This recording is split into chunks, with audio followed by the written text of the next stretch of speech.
ছট পুজো কি? কেনই বা এই ছট পুজো করে? সূর্য অস্ত যাচ্ছে, নদীর জলে দাঁড়িয়ে ভক্তরা হাতে ডালা তুলে সূর্য দেবতাকে প্রণাম করছে। চারিদিকে ঘণ্টার ধ্বনি, ভক্তি আর আলোয় ভরে গেছে পরিবেশ। এটাই ছট পুজো। ছটি মাইয়া হলো ধৈর্য, ভক্তি ও সততার সম্পর্কিত নারী শক্তির সৌরশক্তির প্রতীক। আর এই ধৈর্য, ভক্তি, সততা আমাদের সবার মধ্যে আছে। এই যেমন তুমি এই আমার ভিডিওটা দেখছো, তোমার মধ্যে এখন ধৈর্য আছে। তা যাই হোক, ধৈর্য, ভক্তি আর সততা আমাদের সবার মধ্যে আছে। ছট মানে ষষ্ঠী, অর্থাৎ চাঁদের ষষ্ঠী তিথি। এই দিনে সূর্য দেবতা আর মা ছটি মাইয়াকে পুজো করা হয়। বিহার, ঝাড়খণ্ড, উড়িষ্যা, উত্তরপ্রদেশ আর নেপালে এই উৎসব সবচেয়ে বেশি পালন করা হয়। তবে এখন ভারতে প্রায় জায়গায় এই উৎসব পালন করে। ছট পুজো মোট 4 দিন ধরে চলে।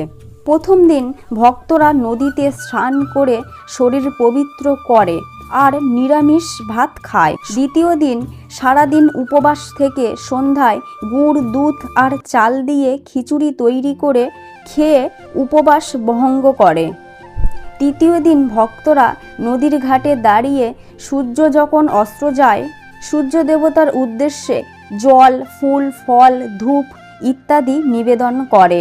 চতুর্থ দিন ভোরবেলা যখন সূর্য ওঠে, তখন ভক্তরা নদীর ঘাটে বা পুকুরে দাঁড়িয়ে সূর্য দেবতাকে উদ্দেশ্য করে ফল, জল, ফুল, ধূপ ইত্যাদি নিবেদন করে। এর মাধ্যমেই ছট পুজোর শেষ ধাপ সম্পূর্ণ হয়। এই পুজোতে ব্যবহার করে ঠেকুয়া, গুড়, চাল, দুধ, নারকেল আর কলা আর আখ। সব কিছুই প্রকৃতির দান। কারণ ছট পুজো শুধু দেবতার পুজো নয়, এটা প্রকৃতির প্রতি কৃতজ্ঞতা জানানো। ছট পুজো আমাদের শেখায় আত্মা সংযম, শ্রদ্ধা আর ধৈর্য। সূর্যের আলো যেমন সবার জীবনে সমানভাবে পড়ে, তেমনি এই উৎসবও আমাদের শেখায় বিশ্বাস আর কৃতজ্ঞতা হলো জীবনের আসল শক্তি। যতদিন সূর্য আছে ততদিন আলো আছে, আর যতদিন কৃতজ্ঞতা থাকবে ততদিন সুখ থাকবে। তোমাদের পরিবারে যদি কেউ ছট পুজো করে তো কমেন্ট করবে। ছট পুজোয় অনেক অনেক শুভেচ্ছা রইল।